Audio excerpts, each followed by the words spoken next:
This beautiful garden and house, set in the rolling countryside of the Scottish borders, is the creation and home of artist Penny Wheatley.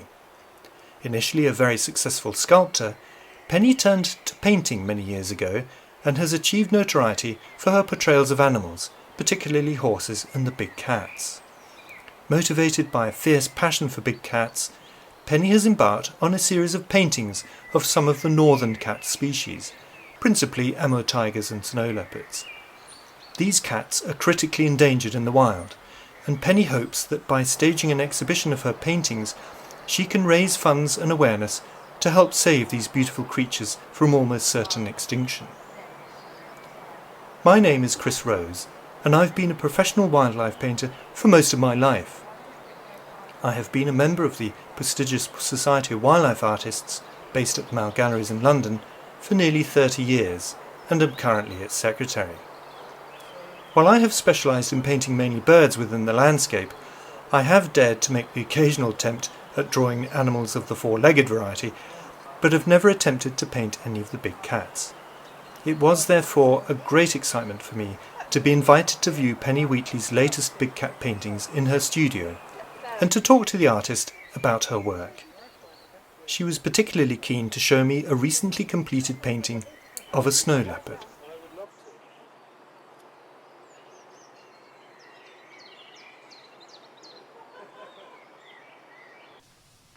This is it. This is my This snow is your leopard. snow leopard. Yeah. It's fantastic. It's absolutely wonderful. Oh. It's big. That's kind. Yeah, it's actually life-size snow leopard. Wow. I wanted to do it life-size because I really enjoy the relationship with a painting, something that's actually in real size, and I'm relating to it as though it's a real creature. Right. So that actually the size of the painting affects the way you relate to it? Is that what you mean, or is it? Yes, I think so. If you're painting small, you're relating to something that you have more control over. Yeah. And if you're painting life-size, then it's as though you're meeting the actual animal. And in a way, I find when I was painting it that I almost began to inhabit her. No, that one's him, actually. I began to inhabit him, and, you know, I sort of identified with him. Right. Whereas if it was smaller, then you wouldn't really If it's get smaller, then it's like it's a puppet. I'm moving him Yeah. about. You know, this way there's a kind of reverence that isn't there when you're painting small. But this is just fabulous. I love the way that you've sort of got lost edges here, and it's you almost see through in places. The leopard itself, there's a kind of a ghostly quality to it, a transience. Oh, you said the right thing that there. was a deliberate Chris. thing, Yes, was it? because I was making a metaphor when I made this painting, as well as painting the snow leopard in the Himalaya, all of which is rather imagined mountains. Uh-huh. They're not very literal. But I wanted to have the feeling of the ghost in the painting, in the image, and I wanted to have the feeling of the snow leopard almost being lost into the mountains and maybe lost to us forever. Oh, if right. it I becomes see. extinct, and I wanted to combine these things together and get the feeling of the ghostly nature of the snow leopard. Partly it's beautifully camouflaged, as you see. Right. And So there you've got is- the two things going on there. The camouflage means that it blends into its environment, but also it's disappearing from its environment in a very real sense. That's Right. true. That's it exactly. So it was both metaphorical and literal, and I actually do work, sort of linking bits of the background into it, and getting the feeling of a transparency. Well, I notice you have lovely little touches, for example, just down here, little touches of this rather lovely blue in the background. You've also added into areas of the animal itself. So No, it's really super, and the palette is lovely, and I love the way that you have this little area of mountain at the top, this sort of the peaks, the snow My peaks. little bit of fantasy And around yeah, it, but yes. it forms a beautiful counterpoint to the tail disappearing off the edge of the picture that side, which That's I think lovely, that Chris. sets a lovely tension across the picture. Which I think You've is understood it super. beautifully. What I did was, again, being a little bit poetic and possibly a little bit sentimental, because this is really like the foothills of the Himalaya, and then I got some real Himalaya in the background, and a storm is coming in, and that's another metaphor to say that there's danger approaching and the danger of extinction. I'm intrigued to know why you've made the tail go out of the frame. Was that a deliberate compositional ploy, or did you just run out of canvas? That wasn't the question I was expecting about the tail, Chris, Oh, right. but actually I quite like it if the whole animal isn't in the painting, because it's got a more immediate feel to it, and the tail swoops out of the painting and back into it, so there's a kind of compositional almost joke there, and the tail's a very important part of the snow leopard. Oh, in what way? Well, as people have often said to me, Penny, you've really exaggerated that tail. It surely isn't as long or as thick as that. It's that bit of artist license. And I say, no, it isn't artist license actually, although I agree it looks very theatrical, but in fact snow leopards have to have very thick, long tails, because the tail does two things. One, it's for balance, and the other, when they lie down at night or when they lie down to rest in the extreme cold, then they wind their tail right round and they cover their whole face up, and this way they keep warm. Oh, right. I didn't know that. That's amazing. That's fascinating. Mm-hmm.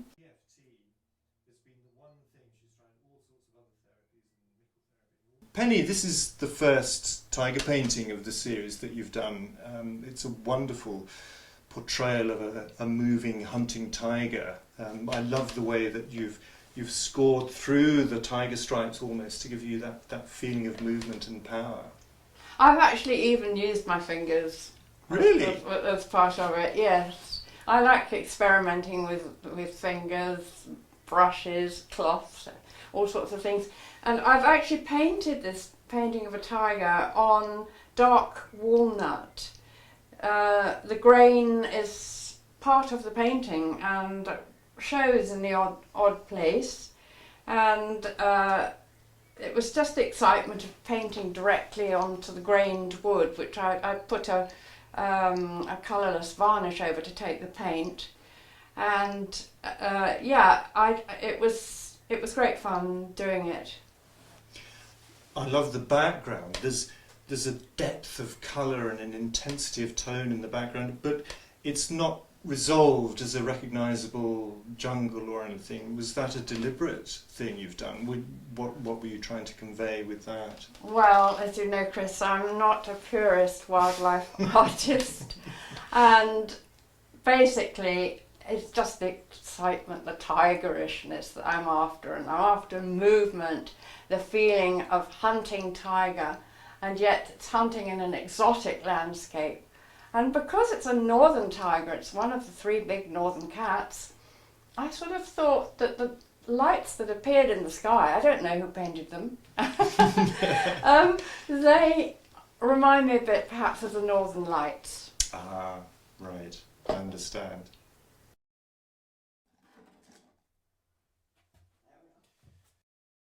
When I saw this painting, it wasn't quite finished, Penny. Yeah, I remember I hadn't got won a lot of the whiskers because the paint underneath was too wet. That's right.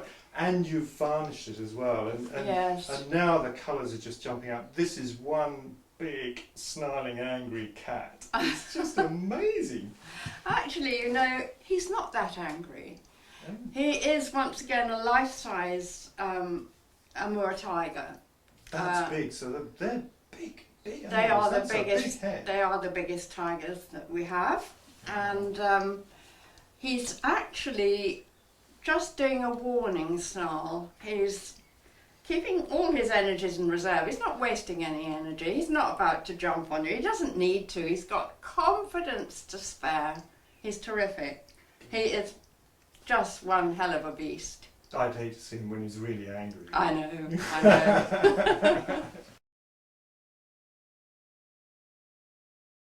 This is the most amazing. These two tigers are fighting, presumably, and it's just full of power and energy.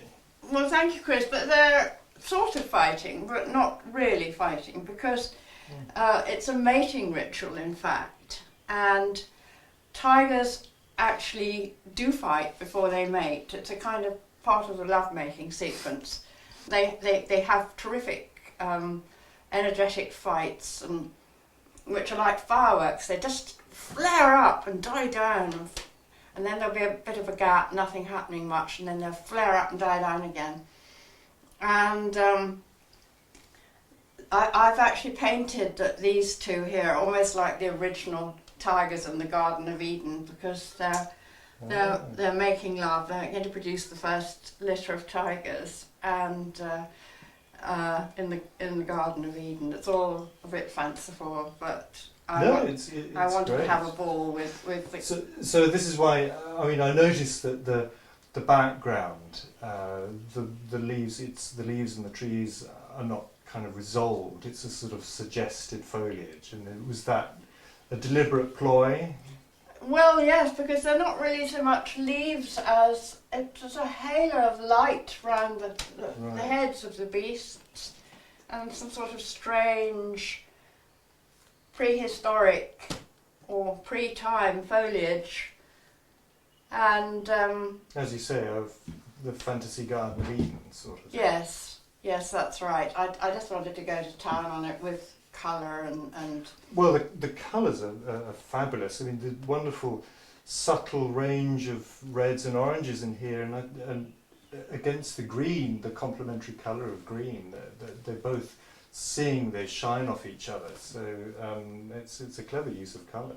Thank you. Well, I had a bit of a ball with colour on this one. I really went to town with all the very close colours and contrasted colours. And I like, they're interesting little colour accents here. You've got a bit of purple in here, which is also echoed in some of the shadows and in the white. It's very much a composition about painting rather than sort of strictly about wildlife. So it's not a not entirely representation. Not exactly a wildlife painting, no, but it's a painting of how tigers feel to me, and the whole passion and glory of tigers. But your knowledge of structure and form, the anatomy of cats, you clearly have got a pretty good handle on that, because the musculature in this arm and everything is beautifully observed. So it's not just a fantasy. No, I think it's essential to really paint from a knowledge of your subject. It's only then that you can let go and extemporise and be free. But if you don't know what you're really painting, you haven't got that freedom in the first place. Right. I think it's essential to really know what tigers are made of. To understand your subject. I have studied the anatomy of tigers as I study the anatomy of all the animals I paint. Oh, good. Right. I just heard a cat in the background. Yes, actually. Have you got one around somewhere? Yes, I have. Anushka is my model and my muse, and she's an Amur leopard cat. Right. Well, she's descended from one. Okay, but she's not that big. No, she's not that big, but I can imagine. This is another tiger picture, this time a tiger in majestic repose, and looking majestic as only tigers can. So. That's right. The idea is very much a male tiger who knows exactly that he is king of the jungle, and he is just resting, really more relaxed than we shall ever know about as human beings. And the tiger is either all action or total relaxation. Everything the tiger does is, or everything every cat does, is about the extremes of full hunting energy, full fighting energy, or total relaxation, which even the Buddha would envy. And here he is in the snow, but he's an Amur tiger, so lying in the snow is not a cold experience, it's just natural.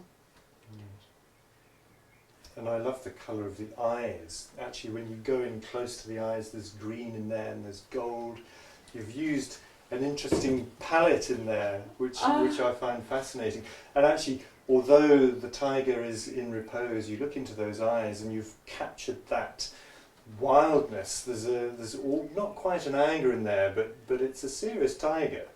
Serious, yes, he's serious, but totally at home. There's total relaxation there, as you see. And I like, again, the way you've done the background. It's not resolved, and that, you know, obviously it's lying on snow, so that places it in an environment, but you've treated the background very loosely. Which is lovely because it concentrates the eye and the mind on the animal itself. I wanted to make a sandwich of very, very pale snow, and either it's kind of snowing or it's snow on foliage or something like that, and then in the middle is this brilliant fire.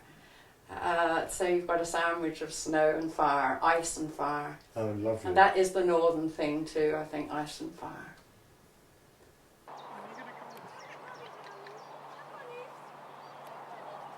As we walked from her studio to the house, I learnt that Penny had originally trained as a musician.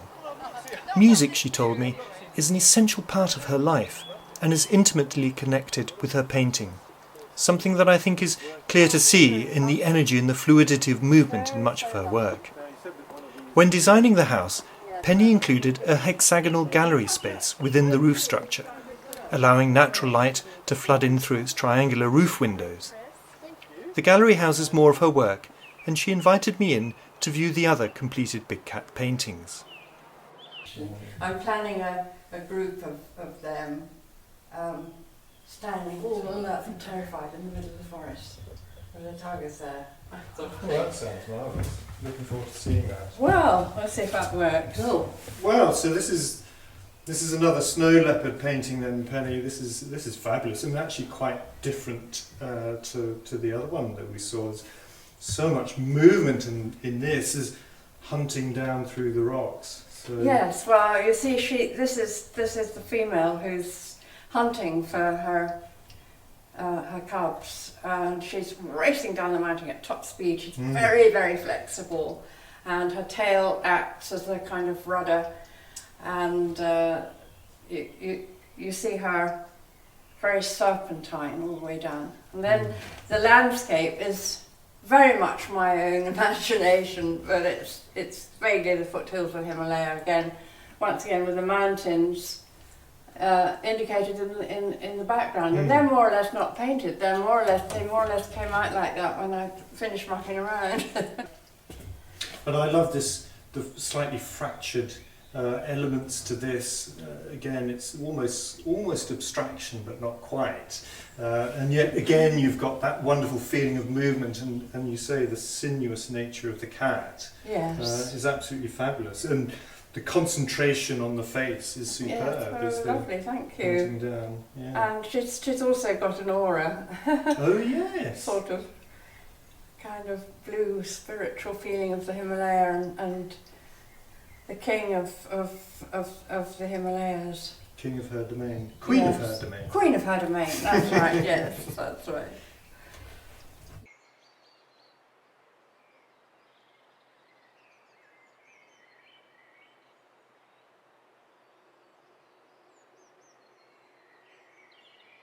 And this is the last picture. So, well, this is the last snow leopard picture, the last big cat picture that you're showing me today, and it's another stunner, I have to say. The colour palette is wonderful, but what I like most about it is that you've almost abstracted the image. This is a semi-abstract picture, and when I first saw this picture, I couldn't see the snow leopard. And then suddenly I saw the eye and the muzzle, and all of a sudden the snow leopard jumped out at me as if it wasn't there, and then suddenly it was. That's very interesting you say that, Chris, because some people say that, and there are quite a lot of others who see nothing. Really? They don't see any snow leopard at all, and I have to stand there and say, well, that's the forehead, and there's the eye. And the fact that this side of the face is absorbed into the mountains, and it's really a painting of an apparition, of a materialization of a spirit. And that is what I basically feel about the whole big cat movement, the whole big cat situation, where there's so many endangered big cats, and I'm so desperately trying to do my best to help them. And I'm just so worried that one day this painting will be nothing but the mountains. There won't be any big cat left in it. So I wanted this to be questionable as to whether it was a ghost, an apparition, or just one's remembrance, one's memory of what once was. It's very poignant for me, this big cat. I'm almost in tears talking about it, in fact. Well, you've done a fantastic job, Oh, and thank it absolutely is the evocation of what you're trying to portray. That's perfect. And in addition to that, you have a beautiful colour palette here. It's a palette of muted colours compared to some of your tiger paintings, which are very vibrant. Yes. And I love that, the way that it's in the background and it's soft and hidden almost. Thank you. I do love the contrast between painting very pale, very hardly. Hardly is one of my favourite adjectives. It's hardly there. Or else an explosion, an absolute fireworks display that tigers sort of offer me in my mind. They're so similar and so different, and I find it glorious to be deeply engaged with one or the other. The portrayal of the raw strength and beauty of animals, especially animals in movement, is the challenge Penny most enjoys, for it is in animals that she finds a wildness and purity of spirit. She is moved by the power and grace of the cat in particular, but also by the different energy and movement of the horse, another of her passions. Penny has created this body of work not only because of the unstoppable artistic drive to paint what inspires her, but as a way of raising money and public awareness of the need to conserve these critically endangered cats. Some years ago she began fundraising for big cat conservation by auctioning a large tiger painting at London Zoo with the support of Sir David Attenborough. Penny now intends to mount a fundraising exhibition of her recent paintings in collaboration with a conservation charity and with the help of Edinburgh and London zoos, and every pound from the sale of these works will go towards big cat conservation. After my visit to Penny's studio, I was left with a deep feeling that while I could never describe her as a purist wildlife artist in her visual rhetoric, what one experiences through these extraordinary pieces is pure sensuality. While her paintings are underpinned by a sound understanding and knowledge of the structure of her animals, they are developed from her imagination and are an emotional, almost visceral response to the big cats about which she cares so passionately. The love and respect she feels for these animals is so eloquently described in her work that they demand we sit up and take notice of what she is trying to say, that these are some of the most majestic, beautiful creatures on earth, and yet they are vanishing from our wild places before our very eyes. If there is a just end to this examination of Penny's work, I would hope it would be that the world might see the vulnerability of these powerful animals, and to recognise that we must work together to ensure that we will never witness the tragedy of their extinction.